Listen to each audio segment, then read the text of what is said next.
이스라엘 왕 사울과 그 아들 요나단이 블레셋과의 전투에서 사망하였을 때 다윗은 그 소식을 듣고 자기 옷을 찢고 큰 슬픔에 잠겼죠. 그리고 이 시를 지었습니다. 다윗은 이스라엘의 왕이었지만 또한 시인이었어요. 그래서 수많은 시편을 남긴 사람이 우리가 다윗이라는 것을 알고 있습니다. 보통 이런 슬픈 노래 애가는 장례식에서 불려졌거나 낭송되었을 것으로 우리는 생각을 합니다.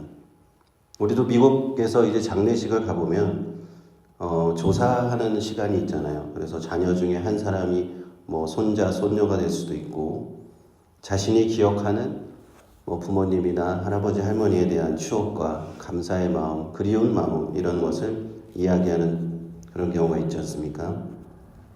오늘 이런 애가도 그런 비슷한 맥락에서 다윗의 지은 시다 이렇게 하면 됩니다.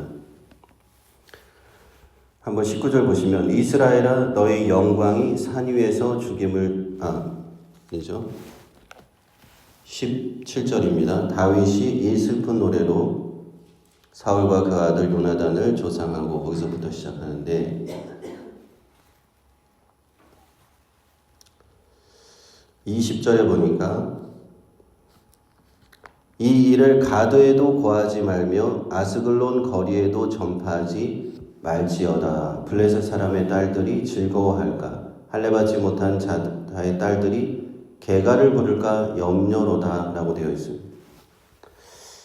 가드와 아스글론은 블레셋을 대표하는 성읍들입니다.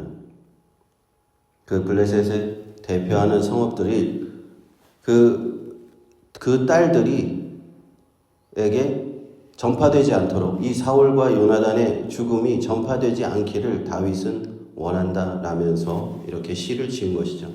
할례받지 못한 자들은 블레셋 이방인들을 의미합니다. 이방인들이 즐거워하는 것은 이스라엘의 수치고 이스라엘의 왕과 왕자가 죽었다는 것은 이스라엘의 큰 수치이기 때문에 그렇게 원한다라고 얘기를 하고요. 21절에 보시면 길보아 산들아 너희 위에 우로가 내리지 아니하며 재물 낼 밭도 없을지어다 라고 되어 있죠. 길보아 산은 바로 그 전투가 일어났던 그 산입니다. 그 산 위에서 더 이상 비와 이슬이 내리지 않기를 원한다 이겁니다. 비와 이슬이 내리지 않으면 땅은 황무지가 됩니다. 그렇죠. 그렇게 되어야만 그 위에서 숨진 전사한 두 용사를 애도하는 그런 모양이 된다 하는 것입니다. 우리도 봄철이 되니까 이렇게 잔디가 이렇게 자라면서 정원을 가꾸고 잔디를 깎고 이런 경우가 있는데 이렇게 잘 관리된 그러니까 잔디밭을 보면은 참 보기도 좋고 아름답다는 걸 느끼잖아요. 그런데 지나가다 보면 또 어떨 때 보면은 잘 관리가 안 되거나 관리를 안 하면은 막 맨 땅이 드러나고 흙이 드러나는 약간 황무지 같은 느낌이 있습니다. 다윗의 마음은 그런 것이에요. 그 길보아 산에서 두 사람의 용사가 죽었는데 그것이 푸릇푸릇하게 자라는 거 보기 원하지 않는다는 거죠. 그곳에서 황무지가 되어서 그렇게 되면 그 두 사람을 차라리 애도하는 마음으로 볼 수가 있겠다 하는 것이고요. 두 용사의 방패가 버려졌다 하고 사울의 방패가 기름 부음 받지 않음 같이 됐다라는 뜻은 우리가 방패는 쇠로 만들어서 기름을 칠해서 이렇게 보존하는데 기름을 잘 발라서 깨끗하고 이렇게 전쟁터에 나가서 쓸 수 있도록 해야 되는데 이제 기름을 더 이상 바르지 않아서 녹슨 상태, 그런 녹슨 방패와 같이 되었다 하는 것입니다. 22절에 보시면 죽은 자의 피에서 용사의 기름에서 요나단의 활이 물러가지 아니하였으며 사울의 칼이 헛되이 돌아오지 아니하였도다 합니다. 다윗은 이 두 용사가 과거에 얼마나 용맹스러운 사람들이었는지를 이제 기록하는 거예요. 기억하는 겁니다. 요나단이 전쟁터에 나가서 죽은 자와의 피 용사의 기름은 적군을 상징적으로 얘기하는 것이죠. 요나단이 활을 잘 쏘았는데 화살을 쏘면 결코 그 적군을 빗맞히지 않았다. 백발백중 명중하였다라는 얘기고요. 사울의 칼이 헛되이 돌아오지 아니하였다. 사울은 칼을 한번 휘두르면 결코 실패한 적이 없었다 하는 그런 뜻입니다. 23절 보시면 사울과 요나단이 생전에 사람스럽고 아름다운 자런이 죽을 때도 서로 떠나지 아니하였도다. 저희는 독수리보다 빠르고 사자보다 강하였도다 합니다. 이 두 용사가 얼마나 사랑스럽고 아름다운 자들이었는가. 보통 이스라엘의 왕들은 보통 사람들보다 더 아름답고 용맹스럽고 사랑스러운 그런 모습으로 많이 묘사를 합니다. 이들은 그러한 모습대로 마지막 날 한시에 같은 전투에서 사망한 것이죠. 그러므로 서로 떠나지 아니하였다다. 저들은 용맹스러운 독수리 같고 사자 같았다 하는 것입니다. 24절을 보면 이스라엘의 딸들아 사울을 슬퍼하며 울지어다. 저가 붉은 옷으로 너에게 화려하게 입혔고 금노리개를 너의 옷에 채웠도다. 앞서 우리는 블레셋 사람들한테는 그 딸들이 기뻐하지 못하도록 하라고 하지만 다윗은 이스라엘의 딸들은 이제 슬퍼해야 된다, 울어야 한다라고 얘기합니다. 사울이 이스라엘을 다스리던 그 적에 나쁜 일만 있었던 것이 아니라 사실은 물질적으로 이스라엘은 번영을 이루었던 것을 우리는 어느 정도 미루어서 알 수가 있어요. 붉은 옷이라고 하면은 고대에는 약간 귀족들만, 왕족들만 입는 옷을 보통 붉은 옷으로 묘사를 합니다. 물감이 들어있다는 것이 비싸고 만들기가 어렵기 때문에 그렇죠. 우리가 예수님 기억해보면 예수님께서 십자가에 지실 때 군병들이 희롱하였을 때 입힌 옷을 홍포라고 기록하고 있잖아요. 옷을 갈아입혀서 홍포를 입히고 예수님을 조롱하였다는 기록이 있잖아요. 그것은 왕이 입는 그 옷을 상징하는 것이죠. 금 노리개, 금 장신구들을 그 옷에 달게 할 수 있을 정도로 사울의 시대에 어떤 번영도 이루었다 하는 뜻입니다. 25절에 보시면 오호라 두 용사가 전쟁 중에 엎드러졌도다. 요나단이 너희 산 위에서 죽임을 당하였도다. 26절이 좀 이렇게 논란이 되는 좀 구절이긴 한데요. 내 형 요나단이여 내가 그대를 애통함은 그대는 내게 심히 아름다움이라 그대가 나를 사랑함이 기이하여 여인의 사랑보다 승하였도다 라고 되어 있습니다. 이 26절을 보면 다윗을 향한 요나단의 사랑과 아름다움을 시적으로 이렇게 묘사하고 있는 거예요.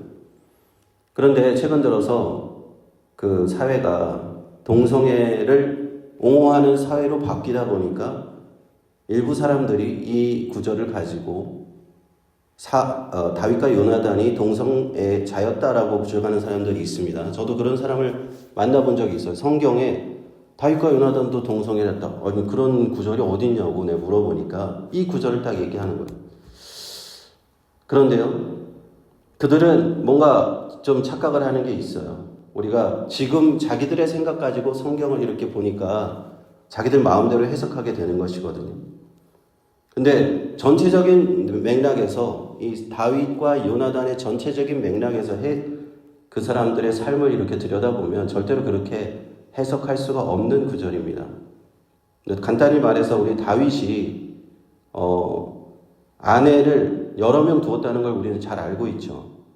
지금 사무엘하 1장 전에까지만 나올 때만 해도 사울의 딸 미갈이 있고요. 이스라엘 여인 아히노암이라는 여인이 있었고 또 나발의 미망인 아비가일이 있습니다.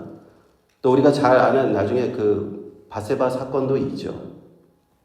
다윗이 그들이 주장하는 것처럼 동성애라고 했을 가능성이 전혀 없어요. 그래서 이 26절 한 구절만 가지고 동성애를 연결시킨다는 것 굉장한 억지 주장이다. 우리는 그렇게 이해할 수 있습니다. 서두에 말씀드렸듯이 다윗은 시인이었고 이 슬픈 노래 애가는 시적인 표현으로 가득 차 있습니다. 그래서 다윗은 그냥 그 시적인 표현을 한 겁니다. 그대가 나를 사랑함이 여인의 사랑보다 승하다. 얼마나 두 사람의 그 우정이 끈끈하고 깊었는지 마치 자식에 대한 어머니의 사랑과 같이 남편에 대한 아내의 사랑과 같이 그 요나단의 그 자신과의 그 우정을 표현한 것으로 이해하면 되는 것입니다. 그것을 현대에 잘못 해석하는 사람들이 있다 하는 것 말씀을 드리고요. 27절에 오호라 두 용사가 엎드러졌으며 싸우는 병기가 망하였도다 하였습니다. 두 용사 사울과 요나단이 엎드러지고 그들은 전쟁터에 싸우는 병기와 같아서 굉장한 용사였는데 그 명이 허망하게 길보아 산에서 쓰러졌다 하는 내용입니다.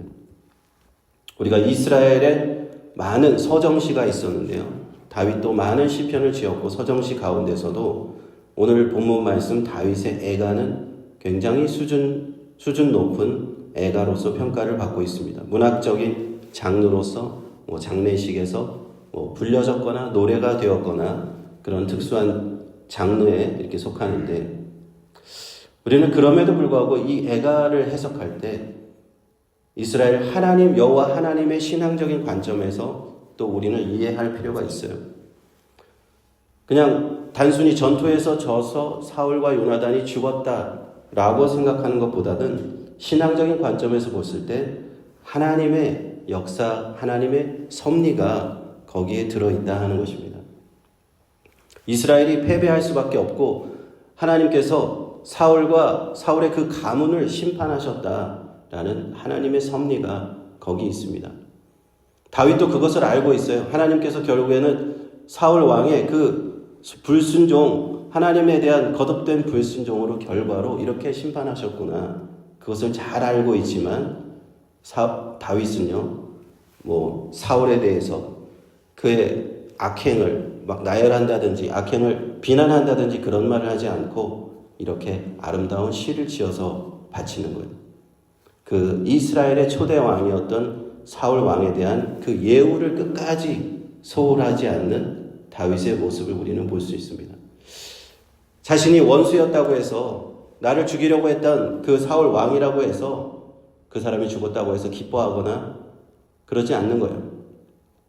우리 예수 믿는 사람들도요, 이런 다윗의 태도를 본받아야 합니다. 우리는 어떠한 경우에도 타인의 불행에 대해서 기뻐해서는 안 됩니다. 그것은 주님의 뜻이 아니에요. 그 사람이 혹시 나의 철천지 원수일지라도 원수를 사랑하라 하신 예수님의 말씀대로 우리는 그가 잘못되는 것을 기뻐하거나 잘못되기를 바라거나 그래서는 안 돼요. 원수가 굶주리면 먹이고 목마르거든 마시우라. 잠언 25장 말씀도 있잖아요. 그렇게 하면 너가 핀 숯을 그 머리에 놓는 것과 같다. 숯을 머리에 놓으면 뜨거워지겠죠. 그 원수가 얼굴이 부끄러워져서 뜨거워진다. 화끈거리게 된다는 뜻입니다. 그리고요, 그렇게 원수에게 선을 행하면 잠언 25장 말씀 여호와께서 내게 갚아주시리라 말씀하십니다. 우리는 이러한 다윗의 신앙을 본받아요. 원수를 갚지 말고 원수를 선대하고 내가 심판하지 말고 내가 비난하지 말고 모든 판단과 심판은 하나님께 맡기고 그렇게 예수님의 말씀대로 우리는 제자의 삶을 살 때 이 땅에서 우리는 승리의 삶을 살 수 있을 줄로 믿습니다. 오늘도 이러한 말씀 붙잡으시고 우리 주님 앞에 우리도 기도함으로써 나아가기를 축원드립니다. 기도합니다.